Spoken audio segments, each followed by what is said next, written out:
Hi, I'm Phil Morrison from Driftworks, and this is my LP640 project. This episode all gets a bit serious, a bit choppy, a bit uncomfortable to watch, so bear with us. Yeah, we're chopping up a Murcielago.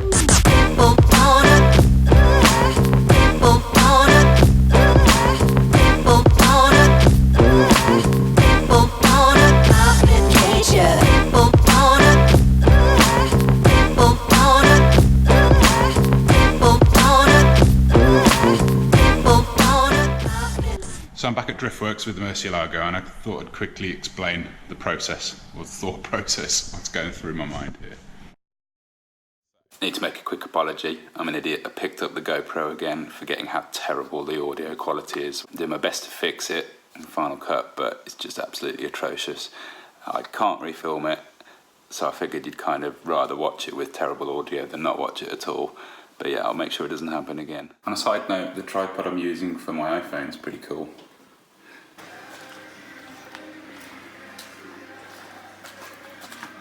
Are you comfy, mate?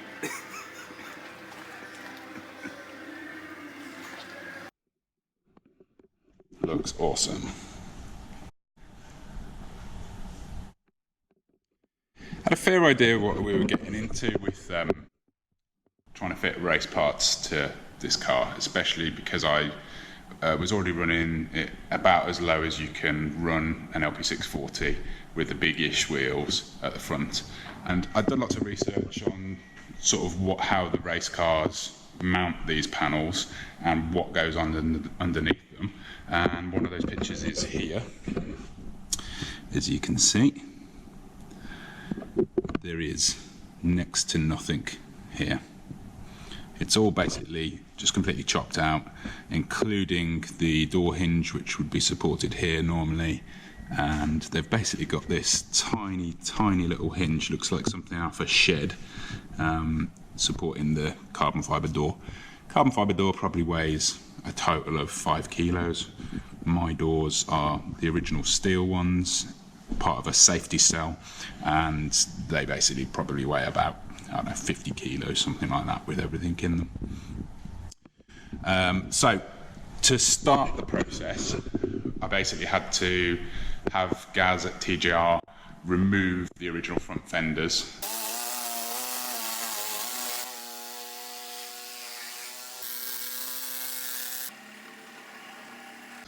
Which is quite a task, angle grinder, saws, etc. And then that would allow us to put these panels, put the race fenders on, put the front bumper on, and see where we're at. So we had to chop the front cross member just at the front behind here to get this splitter in, which is huge, goes way underneath the car. Real tool time, sawzall. Oh yeah.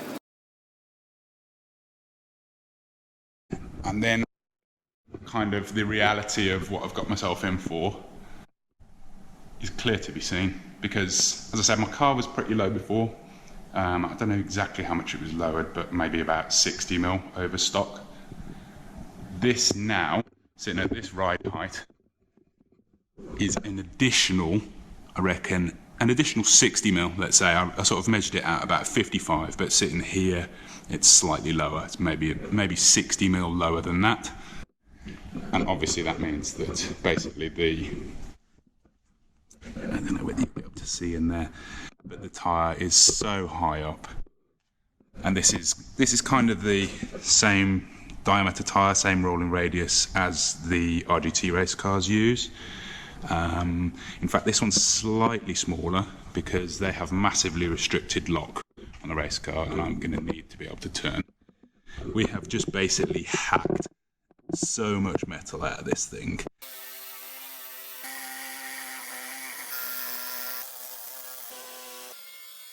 And it's really rough at the moment. It'll obviously be tidied up, but basically we need to get to the point where I have working suspension, working steering, and then we can sort out making it all structurally sound and pretty afterwards. So I'll take the fender off and I'll quickly show you what I'm thinking. Everything's really crudely held on at the moment. It's only placed for, you know, the looks at the moment.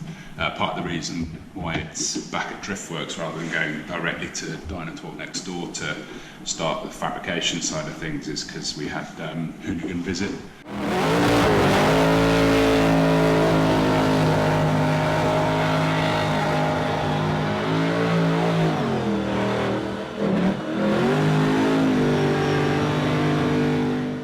Which is really cool, so we thought we'd sort of mock this up and show them what we have in mind. So this is what we're dealing with down here. So anybody that knows anything about suspension will probably pretty easily recognise that is not an optimal angle for a suspension arm to sit. That gives you a real idea about how low this car is compared to stock. You can also see where we've really crudely hacked some stuff away here, and it's just, some of it's welded back on temporarily. It is rough as anything, and I know you're going to be absolutely horrified by me showing you what I've done to my Murcielago, but all for the greater good, as I always say. All of this, the strength that's essential for the safety cell, which basically the steel doors are part of, and the hinge there, we need to make sure we put back in. The other thing to do with the suspension is that we're running a simulated offset at the moment. So we've just got, I've got a random 10.5 inch work M8R here.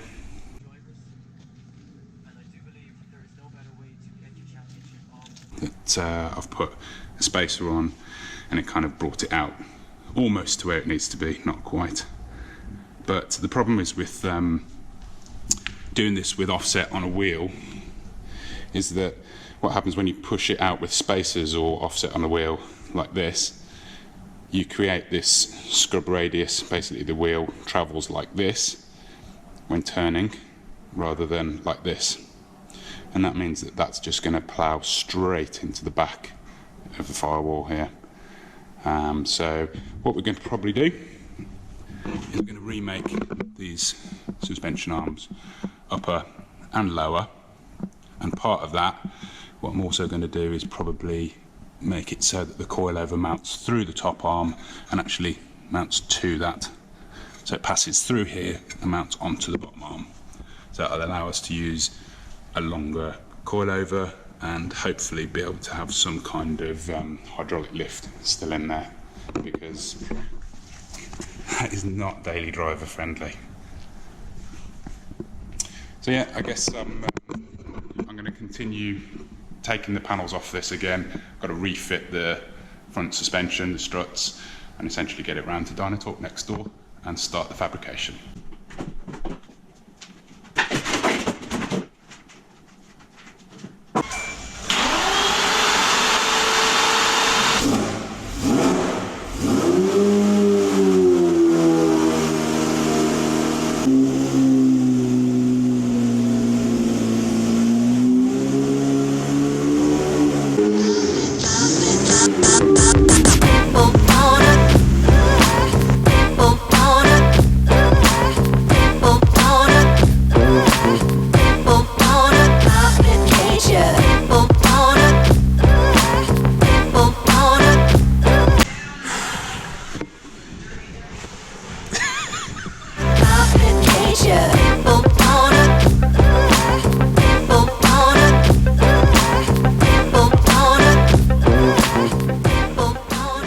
So, an hour around at Dynatalk, we got it solved, didn't we? More than an hour. Is that a billion hour? Oh yeah. Yeah. So yeah, we've got, you know, an idea in our head of how we're going to start this, and yeah, I'll show you what we're going to do. So we've got tyre size 275/30/19, which is what we're kind of going to run. That's the same diameter, total height. So if you measure from the bottom to the top, is pretty much the same as the RGT cars. Craig has fabricated this lovely bit of strap here, which is basically adjustable and allows us to set like a simulated strut damper and get the wheel exactly where we need it to be. hanging, and then we can basically work out what it's going to smash into and what we need to do with the suspension arms. The suspension arms that I pointed out to you earlier, as you can see, that angle is all wrong. And also, if I just nip round here, so you can see we removed the brake discs and the calipers, but we've still got two 80mm spacers simulating where the wheel position is going to be, but this is not going to be the wheel offset we use. The width is going to be slightly different, but basically we've done a whole load of maths and we think we've got the plan. Yeah. So because of the angle of these suspension arms, it's all wrong.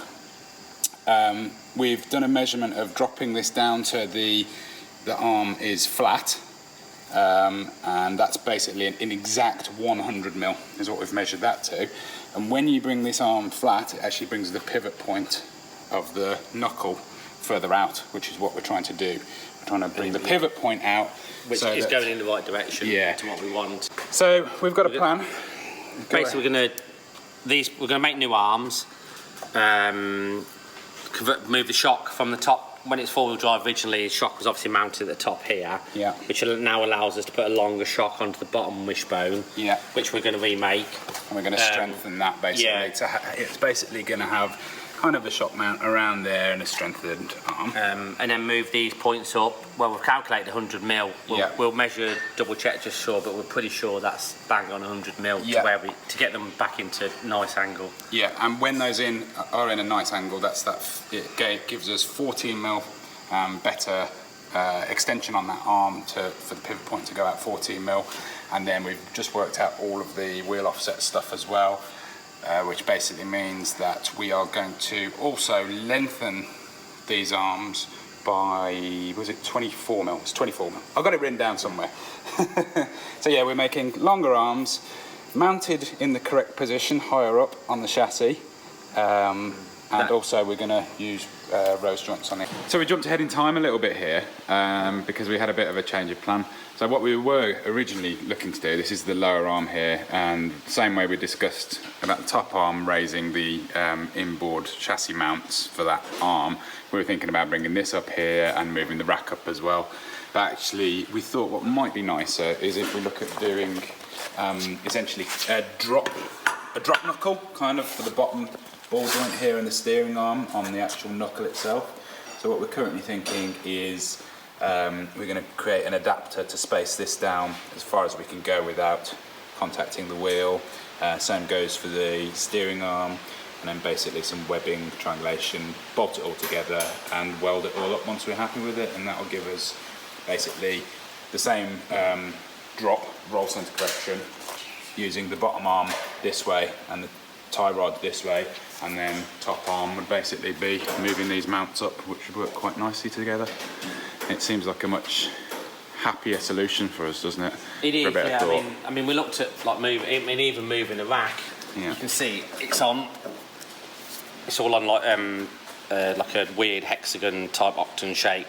So if we move the rack up, we'd have to rotate that, which would mean trying to do that. And then it hits the ABS unit, which then hits the wiper motor, and it just snowballs into other jobs that we don't really need to be doing. No, absolutely. And this is a better way of doing it. No, exactly. And we do this type of thing with a lot on modified cars, and drop knuckles are a relatively common thing for a lot of vehicles, but not scared of making our own really. And it's aluminium, so it needs doing carefully.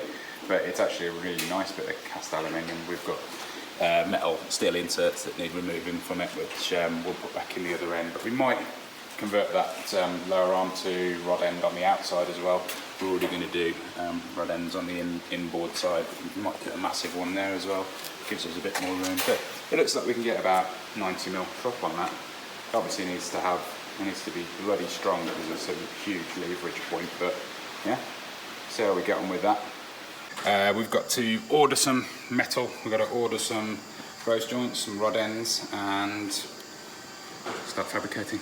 Yep, get it cut now and cut all these sharp bits off that keep cutting. Yeah, I've done it twice as well. Yeah, horrible thing. And then So the plan is, once we've got the suspension sorted, the wheel is exactly where it needs to be and the pivot point is correct, and we've not got this horrible arcing motion with the wheel as you steer. We'll then work out exactly what the contact points are in the frame, in the chassis there, if any. We're hoping very little. We know we've got to sort out the door, the mounting point for the hinge there. We know we've got to sort out the mounting point for the hinge on the chassis as well. So this is job 1, to get the suspension and the steering sorted. Job 2, make the doors work. Easy.